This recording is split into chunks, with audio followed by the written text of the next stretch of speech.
जय हिंद साथियों, कैसे हैं आप? उम्मीद है अच्छे होंगे। जैसा कि आपको पता है, हम नंबर सिस्टम चल रहा है। नंबर सिस्टम में आज हम आपके सामने लेकर आए हैं संख्याओं में भाज्यता के नियम।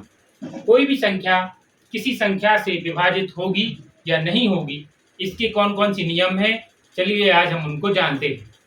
कोई भी संख्या है, उसके दो का भाज्यता का नियम उम्मीद है आप सभी को पता होगा। जितनी भी सम संख्याएं हैं वे सभी दो से भाज्य हैं। सभी सम संख्याओं में दो से भाग जाता है। कह सकते हैं कि यदि किसी संख्या की इकाई में 0, 2, 4, 6 या 8 हैं, कौन कौन मेरे साथ बोलेंगे? 0, 2, 4, 6 और 8। इनमें से किसी भी कोई भी कितनी भी बड़ी संख्या हो, लेकिन उसकी इकाई में इनमें से कोई सा भी अंक है तो वह संख्या 2 से पूरी कटेगी। कहने का मतलब है कि 2 से पूरी तरह से भाग जाएगा। ठीक है, कॉपी पेन निकाल लें, लिखेंगे साथ साथ। ठीक है, इसके बाद है, देखो ध्यान से, इकाई के एक अंक में अगर 2 से भाग जा रहा है तो पूरी संख्या में भी भाग जाएगा। कोई भी संख्या हो, जैसे है ये, इसके आखिरी में क्या है? 2। ये सम अंक है तो इस पूरी संख्या में भी 2 से भाग जाएगा। ठीक है, कितनी भी बड़ी संख्या हो, इकाई के एक अंक में अगर 2 से भाग जा रहा है तो उस पूरी संख्या में 2 से भाग भी जाएगा। अब देखते हैं हम 2 का वर्ग। 2 का वर्ग होता है कितना? 4। 4 का विभाजिता का नियम देखेंगे। यदि किसी संख्या के अंतिम 2 अंकों में, कितने? अंतिम 2 अंकों में यदि 4 से भाग जाता है तो उस पूरी संख्या में 4 से भाग जाएगा। जैसे कि उदाहरण के लिए कोई संख्या है, ये संख्या दिख रही है, इसके अंतिम 2 अंक कौन से हैं? 12। इसमें 12 में 4 से भाग जाता है, यानी कि इस पूरी संख्या में भी 4 से भाग जाएगा। इसके बाद हम देखते हैं 2 का घन कितना होता है? 8। इसको हम लिख सकते हैं 2 के ऊपर 1 की घात, यानी इकाई के एक अंक में भाग जाए। इसको लिख सकते हैं 2 के ऊपर 2 की घात, यानी कितने अंकों में भाग जाए? 2 अंकों में। और इसको लिख सकते हैं 2 के ऊपर 3 की घात। 8 के विभाजिता का नियम है, यदि किसी संख्या के अंत में 3 अंकों में भाग जाए। कितने में? 3 अंकों में। किसी संख्या के अंत के 3 अंकों में अगर 8 से भाग जाए तो पूरी संख्या में भी 8 से भाग जाएगा। जैसे एक संख्या है,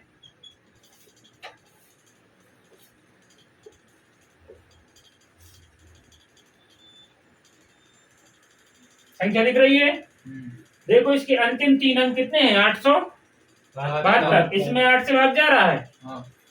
देखो 8 एकम 8 और 8 नाम 72, यानी कि जब इन 3 अंकों में 8 से भाग जा रहा है, यानी कि पूरी संख्या में भी 8 से भाग जाएगा। फिर से छोटा सा रिवीजन, यदि इकाई के एक अंक में भाग जा रहा है तो 2 से भाग जाएगा। अगर अंतिम 2 अंकों में 4 से भाग जा रहा है तो पूरी संख्या में भी 4 से भाग जाएगा। और अंतिम 3 अंकों में 8 से भाग जा रहा है तो पूरी संख्या में भी भाग जाएगा। इसके अलावा हम और देखते हैं आगे कुछ और सवाल, कुछ और नियम संख्याओं के। 3 के विभाजिता का नियम देखते हैं। कोई संख्या 3 से विभाज्य कब होगी? कोई संख्या 3 से विभाज्य कब होगी? जब उसके अंकों का योग 3 से विभाज्य हो। कोई संख्या के अंकों का योग यदि 3 से विभाज्य है तो वह संख्या भी 3 से विभाज्य होगी। देखते हैं, जैसे एक संख्या है 111। कितनी है? 111। इसके अंकों को जोड़ेंगे, देखो यहाँ 1 और 1 2 और 1 3, यानी इसके योग में 3 से भाग जा रहा है, यानी कि इस संख्या में भी 3 से भाग जाएगा। एक संख्या है, देखो ध्यान से, 8 और 1 9 और 2 11 और 7 18। 18 में 3 से भाग जाता है, यानी कि इस संख्या में भी 3 से भाग जाएगा। तो 3 का नियम हमने पढ़ा कि यदि अंकों के योग में 3 से भाग जाए तो उस संख्या में भी 3 से भाग जाएगा। इसके अलावा इसी के साथ साथ याद करते चलेंगे 9 का नियम। 9 का नियम भी सेम है। यदि अंकों के योग में 9 से भाग जाए, अंकों के योग में यदि 9 से भाग जाए तो पूरी संख्या में भी 9 से भाग जाएगा। ठीक, और आगे चलेंगे। 9 के बाद 27। 27 का भी नियम यही है कि अंकों के योग में 27 से भाग जाए तो पूरी संख्या में भी 27 से भाग जाएगा।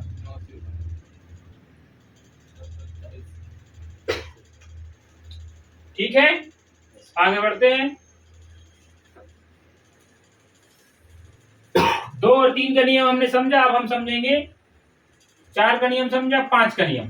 5 का नियम बिल्कुल आसान है। यदि किसी संख्या के अंत में, इधर देखो, यदि किसी संख्या के अंत में 0 या 5 है, 0 या 5 है तो वह संख्या 5 से पूरी तरह विभाज्य होगी। देखते हैं 6 का नियम।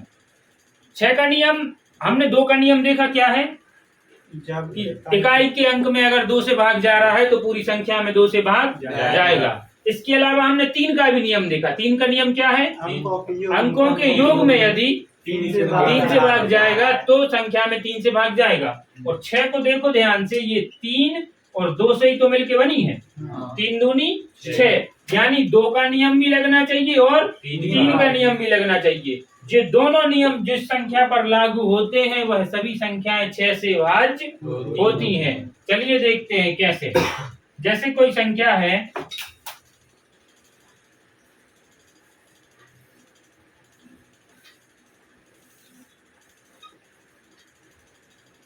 ये देखो ध्यान से, 7 और 2 9, 9 और 6 15, सुधार में थोड़ी इधर 0 कर लेते हैं। ठीक है, कितने हो गए इनके अंकों का योग, 15। तो 15 है तो 3 से विभाज्य है, 15 है अंकों का योग तो 3 से विभाज्य है। और आखिरी में देखो क्या है, 6 है, यह सम अंक है तो इसलिए यह 2 से भी विभाज्य है, यानी कि ये जो संख्या है वो 6 से भी विभाज्य होगी। 6 की विभाज्यता का नियम है, यदि 2 का नियम और 3 का नियम लागू होते हैं तो वह संख्या 6 से भी विभाज्य होगी। बिल्कुल सही। देखते हैं 7 की विभाज्यता का नियम। कोई संख्या 7 से विभाज्य होगी या नहीं होगी, इसके लिए हम क्या करेंगे, उसके इकाई का अंक का दुगना करेंगे और आगे वाली संख्या से घटा देंगे। क्या करना है, इकाई के अंक का दुगना और आगे वाली संख्या से घटा देंगे।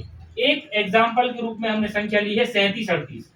इसमें क्या करना है, 7 का नियम अगर चेक करना है कि कोई संख्या 7 से विभाजित है या नहीं, इसके लिए हम इसका करेंगे दुगना, 8 दूनी 16 और इसमें से घटा देंगे। घटाएं, कितना आएगा, 7 5 3। फिर से इसी क्रिया को लगातार दोहराते रहेंगे। 7 का दुगना फिर से करेंगे और इसमें से घटा देंगे, 7 दूनी 14, इसमें से फिर घटा देंगे, कितना आ जाएगा, 21। 21 हमें पता है 7 से विभाज्य है तो यह संख्या भी 7 से विभाज्य होगी। यदि और आगे तक जाना चाहें तो एक स्टेप और आगे जा सकते हैं, 1 का दुगना करके इसमें से घटा देंगे, कितना आ जाएगा, 0। यदि 0 आता है या 7 का गुणनखंड आता है या ऐसी संख्या आती है जो 7 से विभाज्य है तो यह पूरी संख्या भी 7 से विभाज्य होगी। 7 का नियम समझ में आ रहा है ना, अंतिम अंक का दुगना करना है और आगे वाली संख्या से घटाते जाना है। यह क्रिया जब तक रखेंगे जब तक कि हमें या तो 7 का गुणांक ना मिल जाए या 0 ना मिल जाए।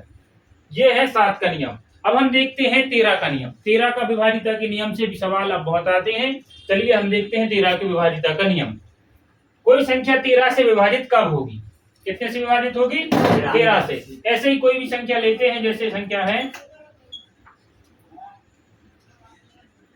ये संख्या है, हमें पता करना है कि ये संख्या 13 से विभाज्य होगी कि नहीं होगी। इसे पता करने के लिए हम क्या करेंगे, आखिरी के अंक को 4 से गुणा करेंगे। कितने से गुणा करेंगे, 4 से। जैसे अभी 7 के नियम में कितने से गुणा कर रहे थे, 2 से। 13 के नियम में अंतिम अंक को कितने से गुणा करेंगे, 4 से। तो इससे जैसे ही 4 से गुणा करेंगे कितना आ जाएगा, 16 और आगे वाली संख्या में से घटा देंगे। सॉरी, 7 में क्या क्या कर रहे थे, घटाना, तो 13 में क्या करेंगे, जोड़ देंगे। 13 में क्या करेंगे, जोड़ देंगे। अंतिम अंक में कितने से गुणा करेंगे, 4 से, और आगे वाली संख्या में जोड़ देंगे। और यह प्रक्रिया तब तक चलती रहेगी जब तक कि या तो 13 का गुणांक ना मिल जाए या कितना ना आ जाए, जीरो। 0। देखते हैं कैसे जोड़ेंगे, इसे कितना आ जाएगा 397। अभी भी हम पता नहीं कर पा रहे कि ये 13 से विभाज्य है, तो यही प्रक्रिया फिर से करेंगे। 7 में गुणा करेंगे कितने से, 4 से, 5 चौको 28 और इस वाली संख्या में जोड़ देंगे। जोड़ो कितना आ जाएगा 17 25 कितना आ गया 67 में 13 से भाग जाता है, नहीं जाता, नहीं जाता ना। जब 67 में 13 से भाग नहीं जाता, यानी कि इस पूरी संख्या में भी 13 से भाग नहीं जाएगा।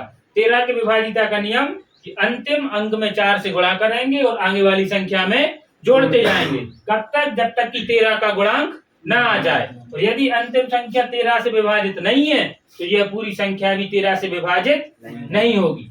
एक और नियम है जो आगे हमारी परीक्षा में पूछा जा सकता है, वो है 7, 11 और 13 का कंबाइंड नियम। इन तीनों का मिलाकर एक नियम, ठीक है। कितने का 7, 11 और 13 का। कोई भी 6 अंकों की ऐसी संख्या, कोई भी 6 अंकों की ऐसी संख्या जो जिसके 3 अंक समान हो, जैसे कोई है